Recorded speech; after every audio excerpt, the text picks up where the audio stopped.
Yo, what is up guys? Coming back at you with another video, and sorry I haven't been posting. The main reason for that is because, well, doing finals. We actually just got done with our finals, so I hope I get good grades at least. And today we're going to be checking out the top 10 guilty convicts freaking out sentences. It's by Most Amazing Top 10. Great channel. I highly recommend go check them out if you ever feel like you need to watch something. But great. I will be leaving a link down below in the description of the original video. Without further ado, let's get into it. 10, we have taking out the competition. When people get into legal battles with one another, it can cause them to do some pretty crazy things. Like when Diana Lovejoy tried to kill her husband by hiring her gun instructor to shoot the man. Let's backtrack a little bit so you guys can get the full story. Diana was recently divorced from her husband, and the two of them were going back and forth over who should have custody of their child. Nobody wanted to agree on this, and this led to high tensions between the two. Diana was a gun enthusiast, and I guess she vented about her husband to her gun instructor one too many times, and this led to the two of them coming up with a scheme to kill him so she could make off with her kid. Well, it turns out that her gun instructor was actually a pretty bad shot, and he ended up shooting Mrs. Lovejoy's ex-husband in the armpit, and this dude survived the assassination attempt. In the courtroom, when she hears the verdict, this is what happens. Diana has suddenly passed out. Her body slumped back in her chair as family members cry and scream in horror. Yeah, she was not okay with finding out that she was getting life in prison. She faints in the courtroom and they had to rush her to the emergency room. It's too bad for her because that didn't change anything to do with her sentencing, and once she was up and walking around again, she was taken right off to prison. Coming in at number 9, we have... Dang. I'm glad that she's starving, but that's insane to think about that. Just think. Your wife or your spouse decides, nah, I'm not gonna deal with this entire custody thing. Let's just shoot the guy. Let's just shoot them. Good night. Several counts. People will commit heinous acts, and then when they are faced with the consequences of their crimes, they break down. I mean, what did you think was going to happen? The clip I'm about to show you is from a man from Michigan, as he was told he was going to receive life in prison.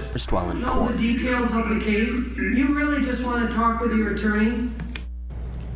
The man accused of abusing a 4-year-old boy, a boy who died, broke down as he was charged with murder. Now, it should be no surprise that he was receiving life in prison, as you heard the crimes in that clip. But realistically, this man had a laundry list of charges, and this was just the first time he was ever charged federally. In fact, if you really want to dig deep, you can find his juvenile record that shows he was committing crimes before he was even a teenager. So when you look at everything that he's done, you realize that he has been subjected to a life of crime before he could ever make decisions for himself, and that's what led to this point. But at the same time, you can't forgive him for committing such horrible crimes. And guys, make sure you hit that like button because it really helps us out. Coming in at number 8, we have It Takes. Yeah, if you kill someone, okay, you should expect that you're gonna go to prison. You should expect a life sentence, maybe even a death penalty for some. It's a crazy world. Sorry, I got something in my eye. But yeah, it's a crazy world we live in. Takes two. Sometimes people team up and commit horrible crimes, and sometimes their families get in on the freakouts. We have all of this together in this massive courtroom freakout.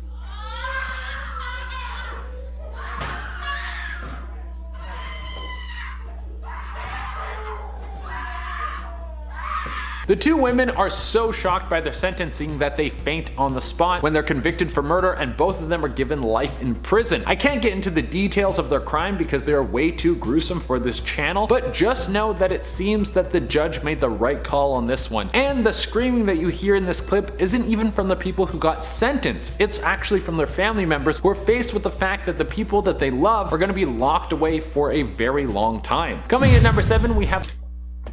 Okay, I get it. For family members, okay, I understand. Freak out and everything like that. But if you think about it, what the heck did they do? That's so gruesome that they can't share.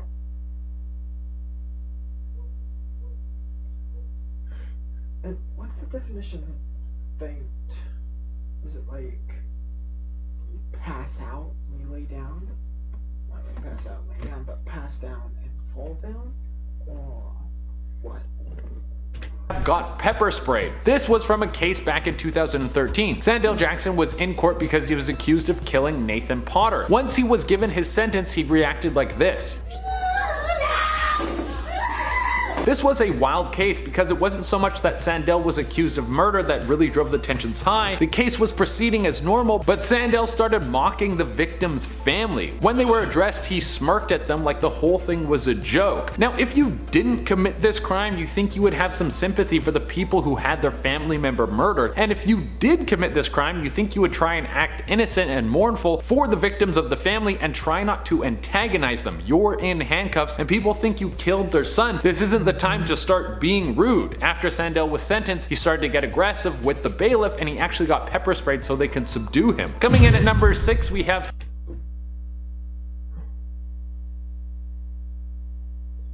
They just lost one of the family members, okay? And to this man who may not have committed this murder, he got sentenced, so I'm assuming that he was convicted, and you're smoking at him, you're saying things, probably said things, that to me is just disgusting.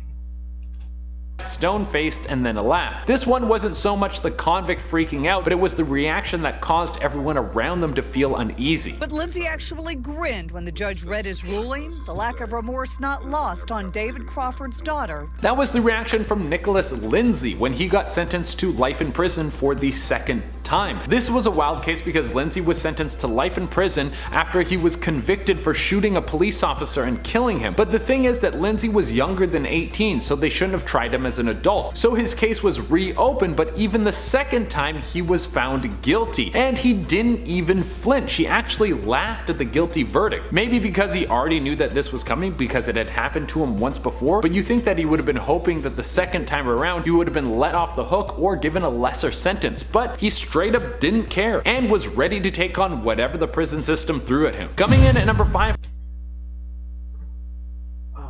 See, those people I can't stand. You feel no remorse about killing someone like that. Not really killing someone, murdering someone. We have Tony Farmer. Tony Farmer is one of the most famous of these courtroom breakouts. I think many of you out there have seen the bruh meme. Well, that is Tony's face. Now, this reaction that I'm about to show you isn't where the meme comes from, but it's from the time when he got sentenced to be sent to prison at only 19 years old. On that count as well.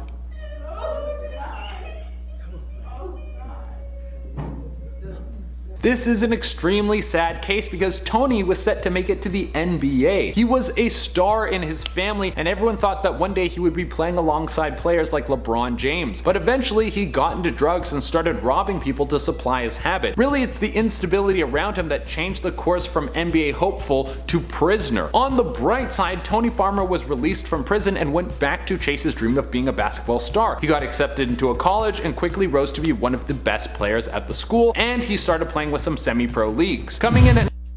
Good on him. Good on him. He took a horrible situation, which he shouldn't have gone into drugs in the first place, but sometimes things happen, and I understand that. And he changed it. changed it for the better. Good on him. At number 4, we have Anthony Barbeau. Anthony Barbeau killed his own grandmother with the help of his friend, and during his sentencing he had this breakdown.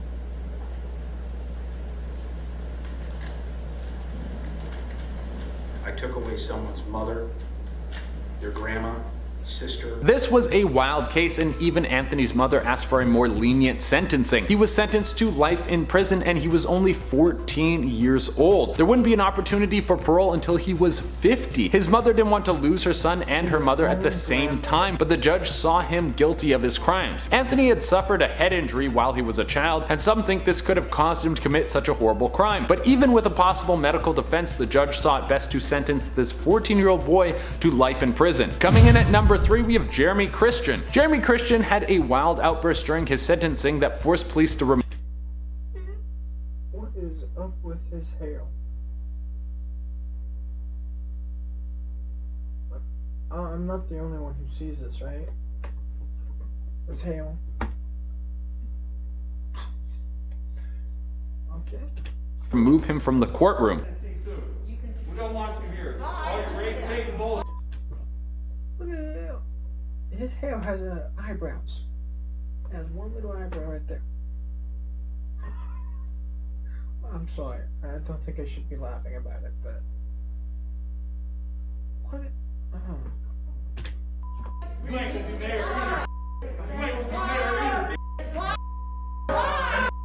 This was a very disturbing case. Back in 2017, Jeremy Christian approached several people on a train in Portland and tried to kill all of them. In the end, he killed 2 men and injured 1 other. Eventually, the police arrived and subdued him, but it was already too late. Life had already been lost. At his hearing, the victims were speaking out about his terrible acts, and he started yelling at them and telling them that he should have killed them too. For most of his sentencing, he had to be removed from the courtroom, and they played a video feed for him so he could see the victims' testimonies. After everything was said and done, he was sentenced to life in prison with the possibility of parole after 30 years in prison. Shout out to the victims of this horrible crime for being brave enough to get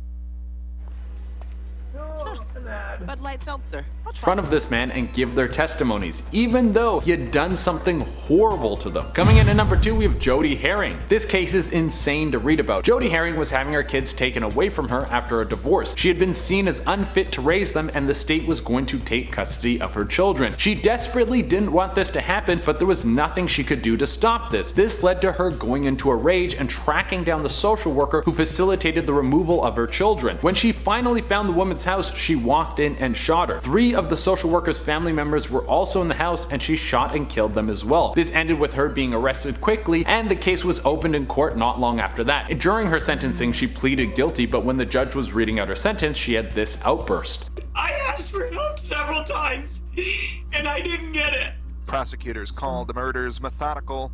Both families called on the court to send a message in its sentence. She was trying to plead her case to the family who had just lost everything. She was given the maximum sentence of life without parole, and the family of the victims all spoke about how they will think of their loved ones every birthday that they are not around. And coming in at the number 1 spot, we have Chris McNabb. This next one is one of the most famous sentencing moments I have ever seen. It went viral, and everyone remembers the face of Chris McNabb. The records show that I don't think I ever put my hands on her in front of those kids, and I just don't feel like just because somebody has domestic issues. McNabb was convicted of murder, and in the clip I just showed you, who's trying to defend himself by saying that just because he hits his wife doesn't mean that he killed someone. Now, that is true, but the worst defense that I have ever heard in my life. He's saying I'm a horrible monster, but I wouldn't go as far to be that kind of horrible monster. He goes on a rant for quite some time while he's being sentenced, and the judge eventually doesn't want to hear any more from him, so we then get this moment that blew up all over the internet. You claim you're innocent, so you tell me what sentence the man or woman that you claim did this should receive. So the judge was just throwing a little tricky one at him, asking him what sentencing he would give to the so-called mystery person who committed his murder, and we get this to finish it off. If you ever find out who did them, they deserve to be under the jail. Okay, so they ought to get the maximum sentence. Most definitely. Okay. On the crime of malice murder, I sentence you to life in confinement without parole. I don't think we have the copyright to the Curb Your Enthusiasm music, but I think you can all picture it in your head while this guy is being sentenced. Alright guys, I've been your host Jay Dorena, that's all we... Okay. If you ever happen to find yourself in court or anything like that. First off, I don't think you should be there. Make better decisions if you are. But if a judge ever says, "What do you think that person should get?" you know something's up. You know something up. I like that judge. I really do. Without further ado, stay safe out there. It's getting pretty crazy out there nowadays. Stay safe. Thanks for tuning in. Catch you guys on later.